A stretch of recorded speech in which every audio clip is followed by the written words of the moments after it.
Salut à tous, bienvenue dans cette nouvelle session de Millennials Fortunes. Josh ici et bien évidemment nous allons faire une mise à jour de ces paires que nous avons sur notre liste depuis le début de la semaine, voir ce qui va se passer ou voir bien sûr ce qui est en train de se passer et ensuite à rajouter quelques paires si possible. Alors si c'est votre toute première fois de nous rejoindre, n'hésitez pas à cliquer dans le coin bas à droite de votre écran sur la petite cloche de notification pour tout le temps être notifié à chaque fois que nous avons une nouvelle vidéo mise en ligne. OK? Alors, sans plus tarder, on va y aller. On va commencer avec EURUSD. EURUSD a finalement fait ce que nous étions en train d'attendre. Il nous a donné, bien sûr, un nouveau bas dans cette correction-là. OK? Comme vous allez le remarquer. Euh, je vais zoom out un tout petit peu. Alors, comme vous le remarquerez, il nous a quasiment donné le bas qu'on voulait voir là. OK? Vous voyez, on voulait voir ce bas être plus bas que celui-là, et c'est ça qu'il a fait. Alors, nous sommes bien sûr en train d'attendre d'avoir un mouvement aussi qui sera en train de venir. Donc, on va essayer de mettre des pending order. On va essayer de mettre des positions qui vont pendre, OK, avant bien sûr d'anticiper, avant bien sûr de voir comment est-ce que le prix va réagir dans la journée d'aujourd'hui. Donc là, c'est avec Euro-USD. GBP-USD a fait quasiment la même chose que Euro-USD. Nous gardions bien sûr cette paire à l'œil également.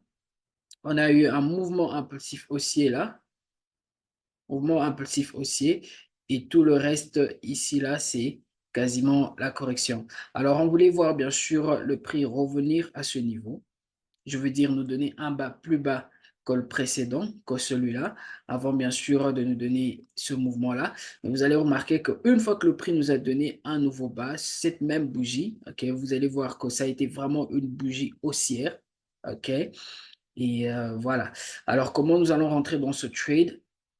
Nous allons juste attendre un tout petit retracement, ok, de ce mouvement. On va juste attendre un tout petit retracement de ce mouvement. Ok, si j'essaie de mettre le Fibonacci, voyons voir où est-ce que euh, nous aurons notre zone, nos zones Fib. Ok, donc quasiment aux alentours de ce niveau-là. Ok, si nous avons un tout petit retracement, vous voyez ce retracement jusque dans cette zone-là. Ça va nous donner bien sûr une zone d'entrée pour un achat sur GBP USD. OK? Et on avait discuté également excusez-moi, on avait discuté de AUD USD. Alors, avec AUD USD, vous allez voir que le prix est en train de continuer avec ce fort mouvement baissier. OK? Notre position n'a pas été déclenchée du tout, du tout, du tout. Donc, on va annuler bien sûr notre position sur AUD USD, également sur NZD USD. Comme vous le constaterez, cette position n'a pas encore été déclenchée. Alors, nous voulons bien sûr voir un mouvement haussier. OK? On veut voir un mouvement haussier avant bien sûr d'anticiper un achat et de voir comment est-ce que le prix va se comporter. Donc, c'est fort probable que nous ayons un mouvement haussier, OK, qui pourra probablement revenir soit tester cette zone, OK, parce qu'il y a quand même une zone assez forte là, ou carrément elle va revenir tester cette zone-là, comme vous le constaterez, OK. Alors, tout ce qu'on veut voir, c'est quoi? C'est quoi?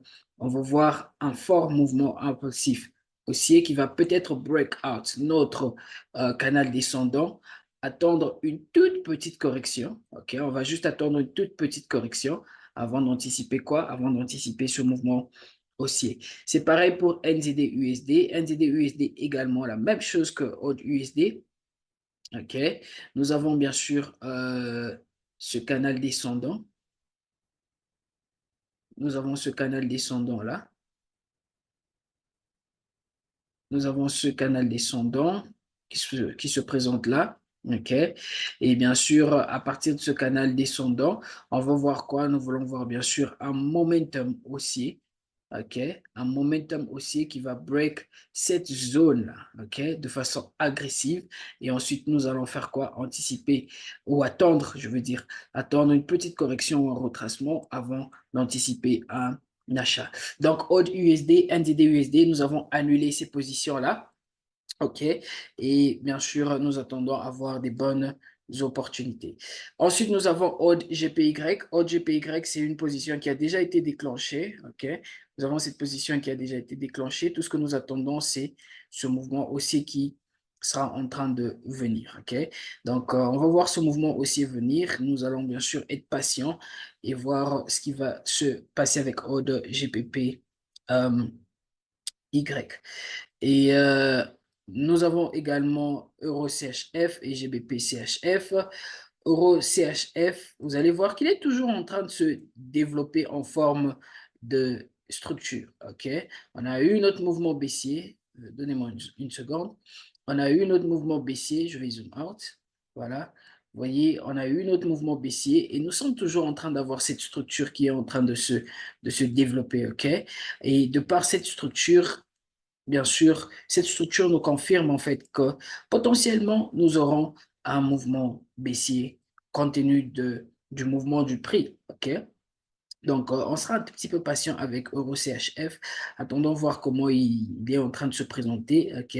Si nous devons prendre une position qui pend, elle doit être un tout petit peu en dessous là. OK? Parce que on a eu un nouveau haut là. OK? Et un tout petit peu en dessous là, c'est là que nous allons placer notre position et voir comment est-ce que enfin, comment est-ce que le prix va évoluer, OK? Voilà le bas responsable de ce nouveau haut-là. Alors, on va juste placer notre pending order, notre sell stop un peu plus en dessous là et voir comment est-ce que le prix va se comporter. Et en fin de compte, bien sûr, nous avons GBP-CHF. Qu'est-ce qui se passe avec GBP-CHF? Vous allez voir que nous étions en fait en train d'anticiper quoi? Nous étions en train d'anticiper que le prix allait baisser, OK? Qu'il allait aller à la baisse. Mais vous allez voir en fait que nous sommes en train d'avoir un fort momentum haussier.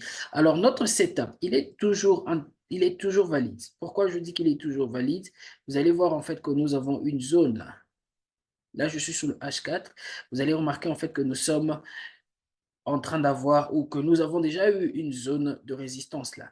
Voyons voir comment est-ce que le prix va rejeter cette zone. Mais s'il s'avère que le prix brise cette zone de résistance, OK, et va à la hausse de façon impulsive, alors notre setup, il sera annulé, OK, et on va réanalyser encore une fois littéralement, OK. Donc là, c'est avec GBP et CHF. Donc voilà tout pour aujourd'hui. Gardons un œil à l'œil. Je veux dire, gardons un œil sur ces paires. Excusez-moi. Gardons un œil à l'œil. Waouh. Gardons un œil, ou je veux dire, gardons à l'œil ces paires. Voilà, j'y arrive. Excusez-moi, mon anglais et mon français, ils se mélangent un tout petit peu. Et voilà. Gardons à l'œil ces paires, ok? Et voyons voir comment est-ce que ces paires vont se développer dans les heures qui vont suivre. Quant à moi, ça a été un réel plaisir. Que Dieu nous bénisse. Je nous donne rendez-vous encore une fois demain à la même heure. Et ciao, ciao, ciao.